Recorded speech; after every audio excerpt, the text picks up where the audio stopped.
You are listening to the Drink Less Lifestyle podcast with Dr. Sherry Price, episode number 47. Welcome to Drink Less Lifestyle, a podcast for successful women who want to change their relationship with alcohol. If you want to drink less, feel healthier, and start loving life again, you're in the right place. Please remember that the information in this podcast does not constitute medical advice. Now, here's your host, Dr. Sherry Price. Well, hello, friends. Welcome back. How are you doing this week? We are gearing up for another vacation. So fun. I'm so excited to take vacations. And, there's talk around about this Delta variant and what will be come fall, and will we be in lockdown? And I know some people are starting to already get fear around that, and also contemplate like this feeling of, oh no, can we go through this again? And will I feel stuck? I'm hearing this come up a lot. And so that's what I wanted to talk to you about today, is because not only hearing it in that circle, but I also notice this comes up a lot for women, and particularly a lot for my clients. It's this idea of that we're feeling stuck. And I want us to consider this, is that we create our own stuckness. It doesn't just happen. It's actually we create it. And no one is immune to this, in my opinion. No one. I think the brain can naturally come up with all these thoughts that make us feel stuck. So I consider this to be another mental barrier that we're always breaking down in my coaching program. Because here's the thing.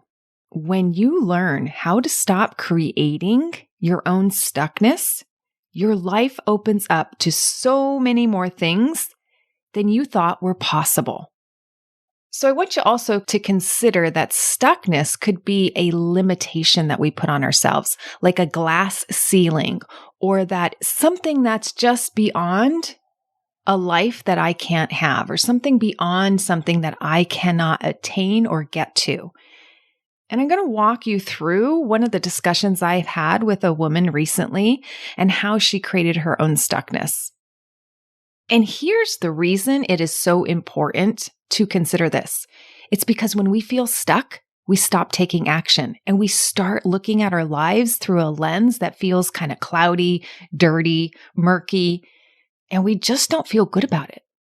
And when you hear that, I feel stuck, right? That just doesn't feel good in the body.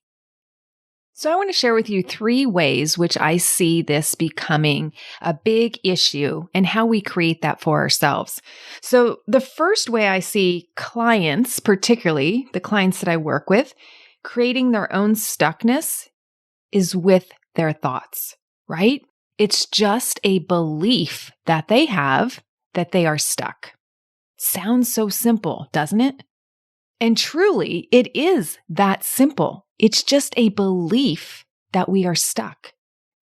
So the reason I want to bring this up is the other day I was talking with a woman who was considering joining my Drink Less Lifestyle program.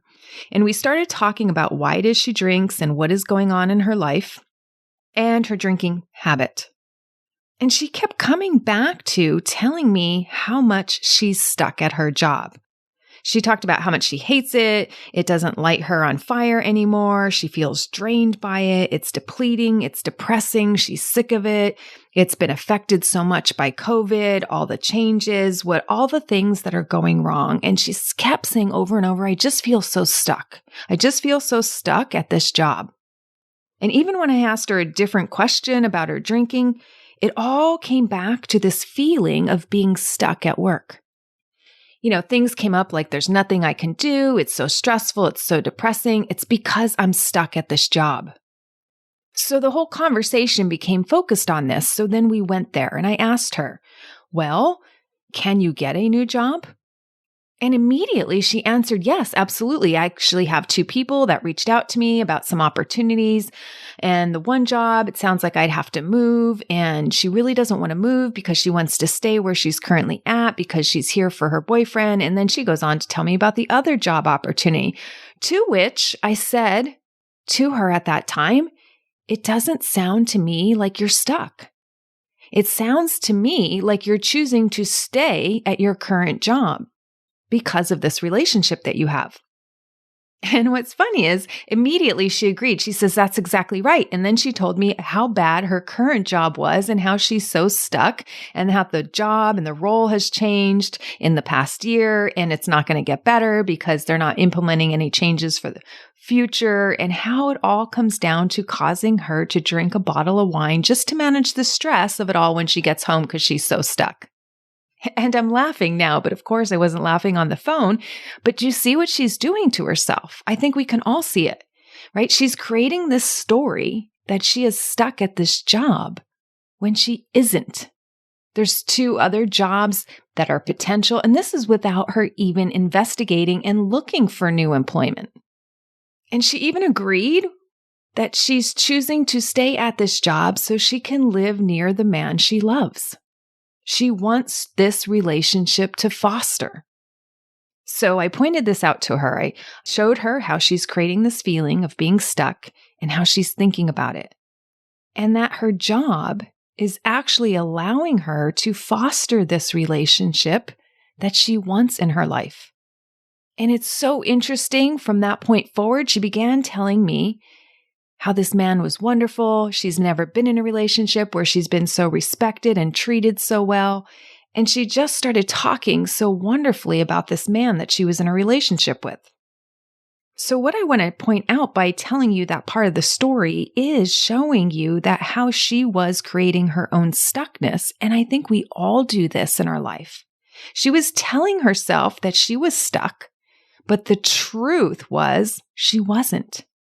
She had different options for different jobs, and that was really without looking. So this, my friends, is not being stuck. That is not what was actually happening in reality. That was the story she's been telling herself. And when she tells herself this story with her thoughts, she will feel stuck. And when she feels stuck, it's clear that she's patterned that feeling to drink.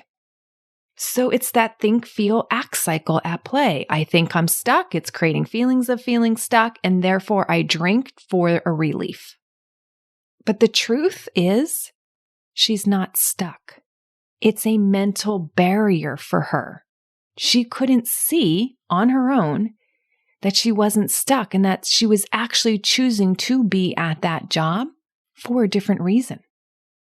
Which leads me to a very important point, which is point number 2. We tell ourselves lies and we believe them. And this is how we create our own stuckness. We lie to ourselves. Our brain lies to us. This happens all the time to humans. Our brains tell us lies. And by the way, this happens so frequently. We just don't catch it. So in this case, the woman truly believed that she was stuck. She had no other options for another job. So she had on blinders and couldn't even consider that there are opportunities out there right in her email box as data to process by the brain, right? She just discounted that information. She discounted potential ways out of her situation just because she believed she was so stuck. So we can't even see other paths or other opportunities that are available to us if our mind is shut down. And why this is problematic is because, first of all, it's not the truth. And second of all, it puts blinders on us that we actually start believing the untruths as facts. And this happens all the time, right? I hear it as, I'm stuck, which is never the case. And I often hear other statements that sound like truths that are not, such as, when I start drinking, I can't stop. Now, maybe you haven't practiced that in a long time, but it's not an absolute truth. Of course you can stop. You can always make the choice to stop. And I hear so many other thoughts that come up from my clients or other women that I'm working with, and it sounds like these thoughts are just the facts. But I want to tell you, they're just thoughts. They are not actually facts. I hear things like, I'm too old to break this habit. It's going to take too much time or too much work to break this habit. Or I'm just a person that needs a drink to fall asleep. Or it's my anxiety and I can't seem to control my anxiety any other way. Like, these are just thoughts that you're having. They're not actually facts. They are not truths. It's your interpretation of your life at this point in time. And the reason you have this thought is because you thought this thought so many times over that it's become your belief system and it feels like a fact. But in actuality, it isn't a fact. It just feels like one. It's like when you think something over and over and over and over again, you just stop even questioning it. You just believe it as true. Just like with this woman I was speaking to on the phone, she wasn't actually stuck. I mean, she made it clear she wasn't even looking for a new job. And yet she knew about 2 potential opportunities that, should things get really bad, she can move, which means she wasn't stuck in the first place. And I get it. Feeling stuck feels quite powerless, doesn't it? It feels like you don't have any options. It feels like there's no available options, so this is the best it's going to be. And of course, that feels miserable. Nobody wants to feel stuck. So when I told her that she was choosing this job on purpose because it meant she got to live near this man she loved and being in a loving relationship, guess what happened next? All of a sudden, she stopped talking and arguing about how stuck she was, and she transitioned into talking about how wonderful this relationship was and how wonderful this man was. And when there was a pause, I asked her, "So what is this job providing you?" And she started smiling and beaming as she began talking. She told me more about this amazing relationship she was in and how this job allowed her to have this amazing relationship. She started looking at this job differently. And she kept talking, and she actually started to become thankful for her job. And by the end of the call, she was crying and thanking me over and over because we've shattered that belief that she was stuck. That is the power of coaching, my friends. In one coaching session, you can completely change any mental obstacle that comes up, which when you change your thinking, it changes your perspective on your life. And it changes how you experience your life and how you feel about your life. Now, notice I didn't tell her to love her job. I didn't tell her to be thankful for her job, because that's not the most powerful way to get transformation. It's because we shattered that belief system that she was stuck, because she really wasn't stuck. And so she began talking about what action she wanted to take now in her life and now what she was going to pursue because she no longer felt stuck. It's because she stopped believing that lie from her brain that she was stuck. So here's the truth, my friends. We are never stuck. Unless we are trapped in a box or locked up in a cage or in a hostage situation, we are never stuck. We just aren't. So why would you tell yourself that? Why would you allow your brain to convince you of this nonsense? Because no one teaches us these tools on how to be in charge of your thoughts and of your brain. Because the truth is, the brain throws out lies all the time. But that's not really the problem. The real problem is when we start believing every thought we have, and we believe those thoughts that get in the way of us taking the actions we want to be taking. That's what causes us to be stuck. Because our minds are the most powerful thing we have. They're the most powerful thing we have control over. Our thoughts can either thwart our action or propel our action, right? We're either moving backwards or forwards or staying stuck. Which brings me to point number 3 is that we create our own stuckness when we don't even question our own thoughts, right? If we just believe every thought our brain has, we don't question them. So we assume that they are all true. We assume that they are all facts. And the crazy thing is, when you actually look at your thoughts, you'll find that the majority of them are just that. They're just thoughts. They are not actually facts. Most of our thoughts are opinions or a viewpoint or maybe a way we are interpreting the world, but that doesn't make them a universal truth or a fact. Remember, facts are things everyone would agree on. And even then, a lot of us agree on a lot of things, but they aren't even all facts that we agree on, right? We may have laws in place or certain group think or a way people decided to act and to be in the world to protect the humans, to live long and prosper. Think about it with this example. Think about the speed limit being 65 miles per hour. The reason we set speed limits, right, is to protect the people. And if we break the speed limit, you get a ticket, but only if you get caught. So that's the law. The law says if you break this law and get caught, you will have and suffer this consequence. The law does not say to the individual, you can't drive more than 65 miles per hour, because that's not the truth. The fact is, you can drive as fast as you want or as fast as your car will go, but if you drive over 65 miles per hour, you'll get a ticket if you get caught. The fact is, you can drive faster. And here's the thing, you may choose to break the law. But if you do, there are consequences.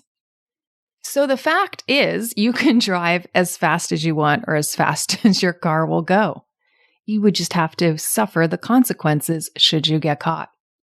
And depending on what thoughts are going through your head, on a specific day, you may choose to break the law, right? You may choose to go over the speed limit. You might have thoughts like, I'm running late and I don't want to be too much later for the appointment, or whatever you're thinking.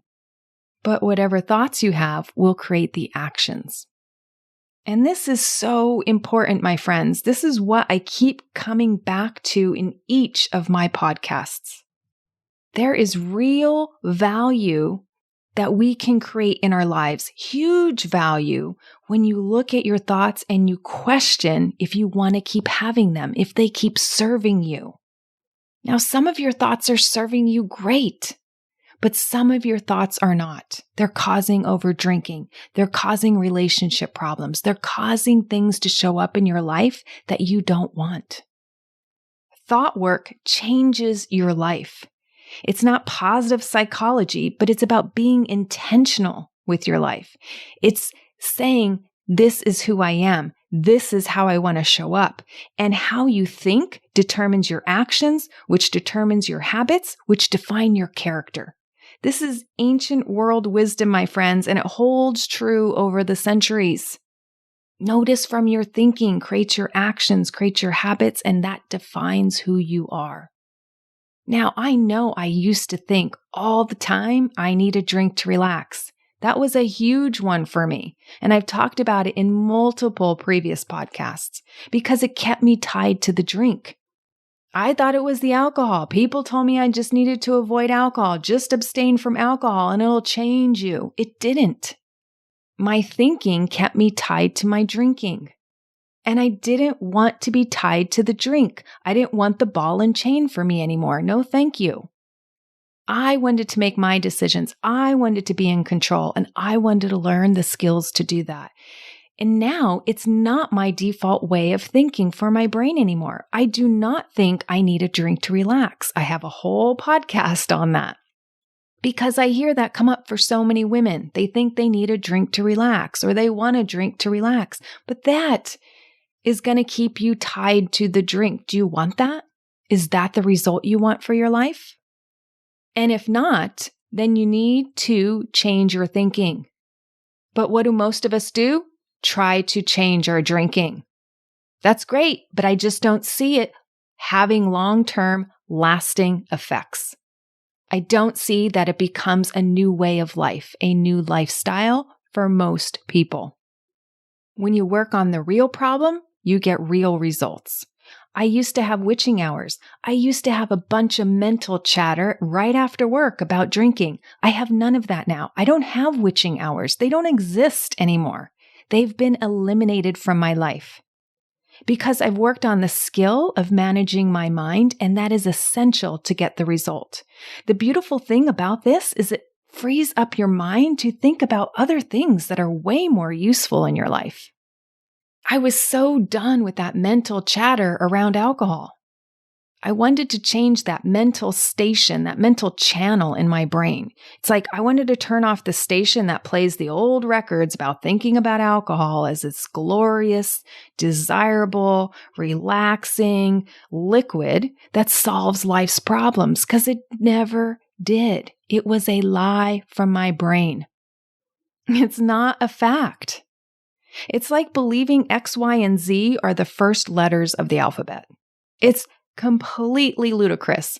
Or that like Elvis Presley is still alive. It's just not a fact. And you have to ask yourself, am I ready to change that station in my brain? Are you ready for a new channel to be playing? I mean, let's play some calm music up there instead, or even Pitbull. That's an awesome channel on Spotify, if you ask me. It's one of my favorites. But here's another caveat that I want to share with all of you. Notice there are a few benefits to questioning your thoughts. Some of those which you saw in the story above about the woman who felt stuck. First, you get breakthroughs and changes and transformation so much quicker, right? She got transformation on one call. You don't get that if you just believe your automatic thinking. The transformations don't come quick. If you don't question your thinking, it'll feel like a slog. You'll wonder why you keep taking the same actions, but you're not getting any change.